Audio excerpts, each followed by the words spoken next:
Good evening, everyone. My name is Jean-Marc Vogt, and welcome to my presentation, TBI and I.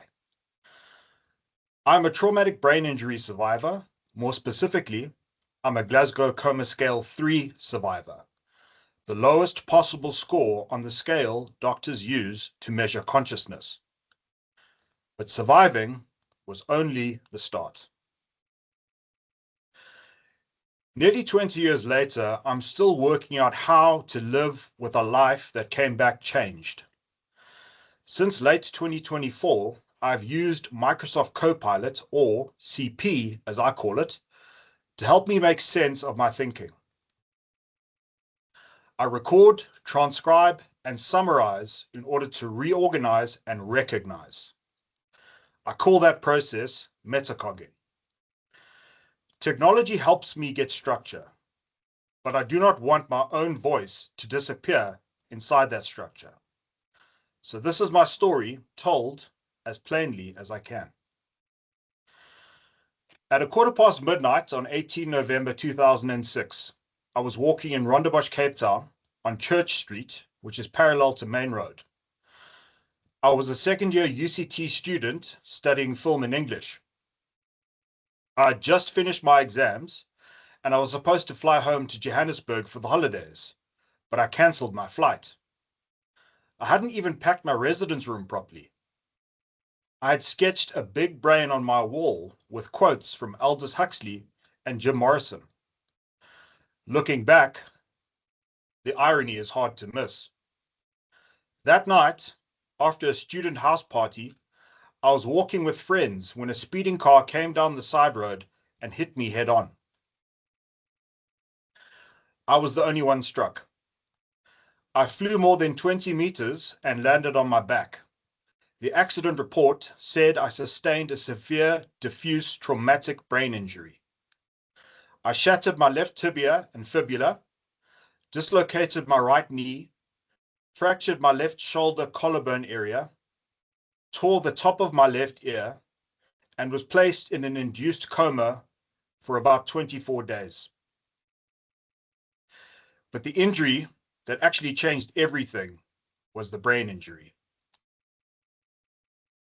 I survived because of a chain of things: location, emergency response, doctors, treatment, rehabilitation, luck, and love.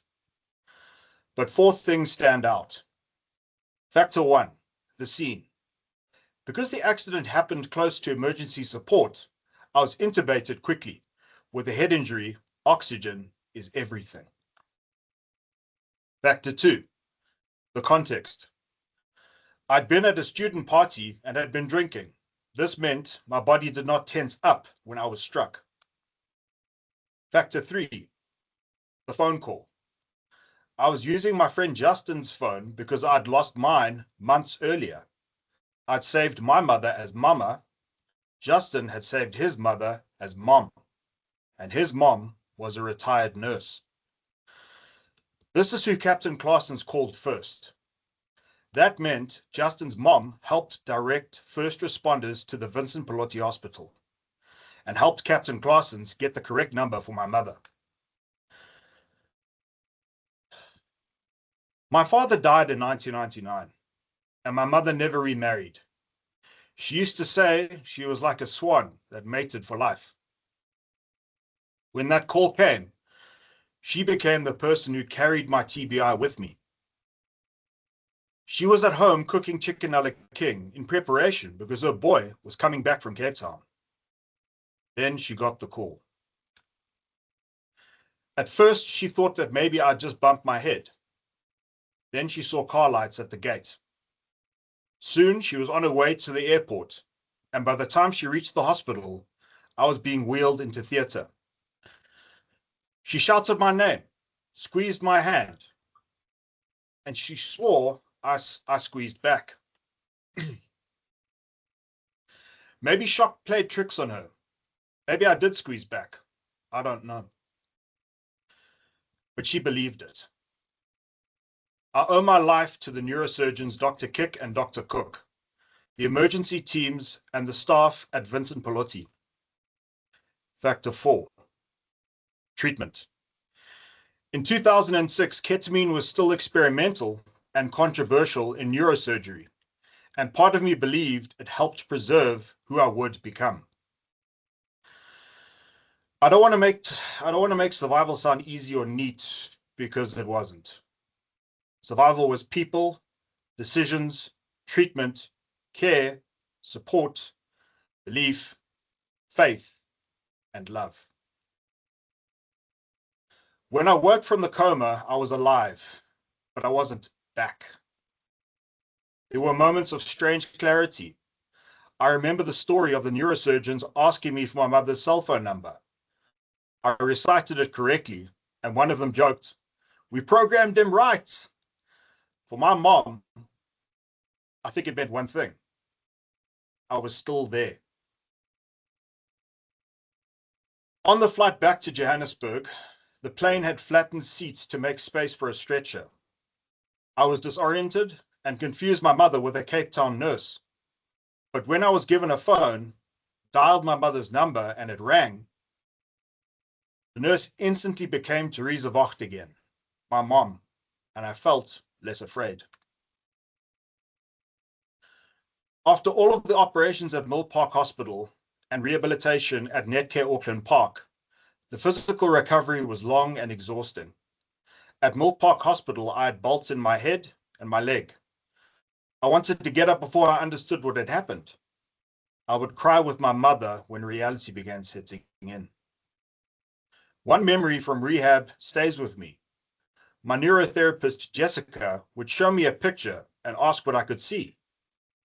At first, it was just blotches, colors, shapes. Nothing made sense. Then one day, I recognized it and shouted, "It's a painting. It's a picnic.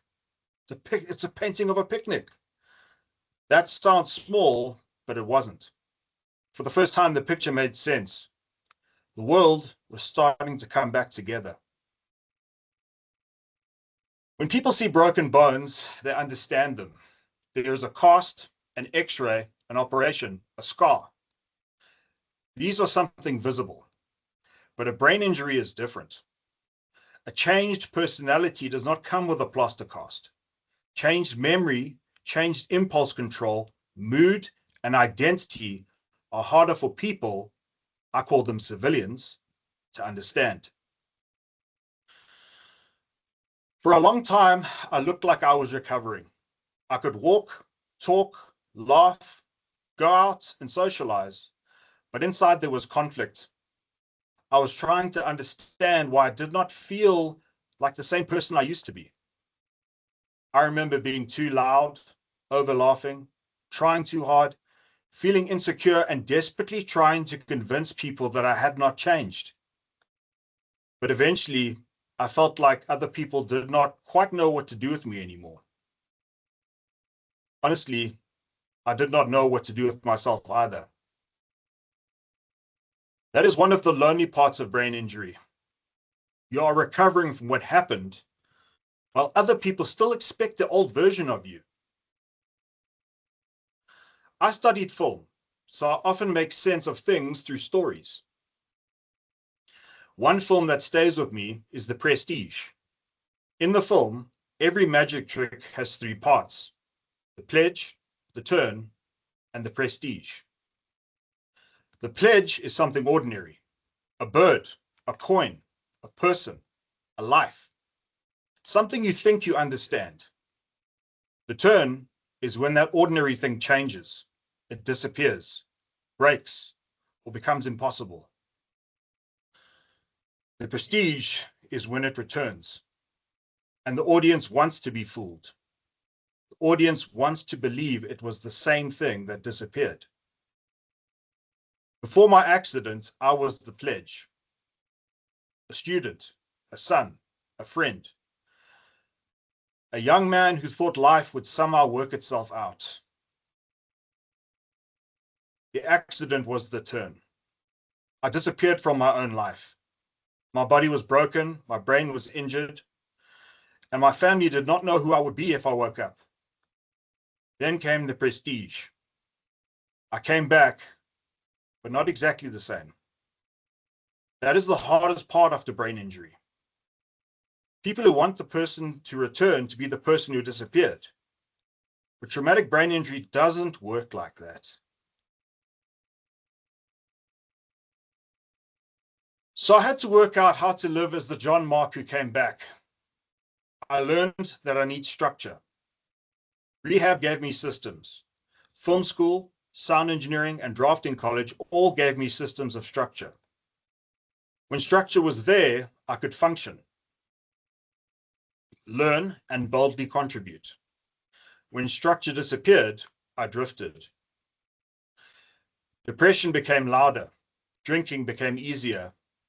Isolation became more dangerous. I had lost confidence. I lost my mother in 2016 to brain cancer.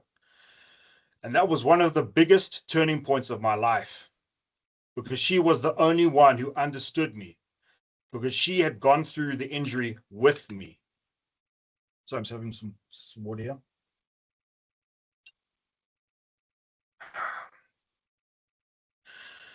Brain injury doesn't only happen to the survivor, it happens to the family as well. Then in 2023, I got an opportunity that showed me I could still contribute. I worked as a contract design draftsman on a nationwide Nedbank branch refurbishment project. It was demanding, technical, and fast-paced. At first, I made notes just to adapt and survive the workload. Then the notes became a checklist. Then the checklist became something useful.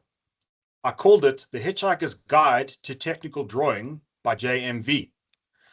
That guide started as a way to help my own brain keep up, but it also became useful for the larger team too. Sometimes the dumb question is the question everyone should have asked in the first place. Sometimes adaptation is just a question of redesign. That job showed me that I could contribute as myself, as I am. I was a contractor, not an employee. And besides, civilians don't even know what TBI even means.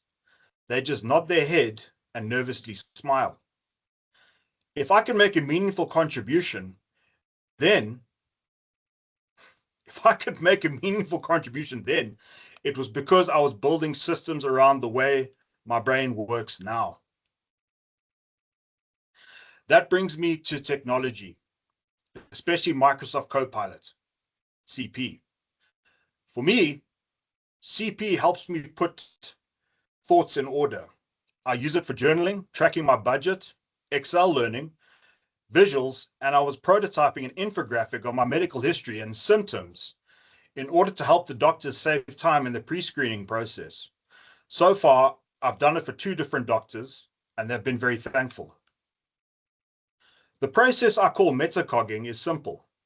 I speak, record, transcribe, and then use CP to summarize and organize what I said. Attention, sequencing, memory, organization, and being concise can still be difficult. And to me, a tool that helps organize thought is just a support. It's not a shortcut. I think tools like this can help people with disabilities, brain injuries, and hidden challenges gain more independence and take on more responsibilities without being left behind. After Nedbank, I wanted to understand myself more honestly. I read about Phineas Gage, one of the most famous brain injury cases in history, and thought, maybe I can be my own case study. Not as an object of pity, but as someone trying to understand what long-term survival actually looks like. That is part of why I'm here. I'm not here to say I have everything sorted out. I still get depressed. I still get lost. I still overthink. I still struggle with confidence. I still manage the consequences of an accident that happened nearly 20 years ago. But I want that accident to mean something now. I want my survival story to be useful. I want another person with a brain injury or a family member sitting beside them to know that being changed does not mean being finished. You may need structure, support, tools, or people who do not give up on you. You may need to ask the same question more than once. Sorry. Or you may need to rebuild your life differently from the one you imagined. Different does not mean meaninglessness.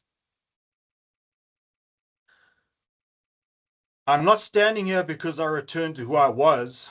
I'm standing here because I'm learning how to live with who I am becoming. That's where my presentation at Headway in Hyde Park ended on 29 June. I've been implementing CP into my life as a diffuse TBI survivor for nearly 2 years now. And artificial intelligence has shown me its many limitations. The biggest limitation is the one thing that survivors desperately need: the emotional support of human interaction. AI is a great tool for calculations, summarizing, and repackaging what you said back at you. I mean, it's like a self-updating encyclopedia that can map out your brain, but it can't map out the mind. No matter how advanced and up-to-date technology is, the divide is always bridged organically. Places like Headway Gauteng can provide that bridge. I use AI like Microsoft Copilot because I'm trying to find a way for survivors to be seen, heard, and understood by civilians in the professional world. But what about people who are not civilians? What about the people who are the pillars of your own bridge? One of my future topics will be about the family dynamics of traumatic brain injury, because I think this topic segues nicely with the artificial intelligence aspect of TBI and I. I hope you enjoyed our pilot project, because we want and I want to keep this going, and we plan on covering different topics on each session. I hand back to Mr. Duvan.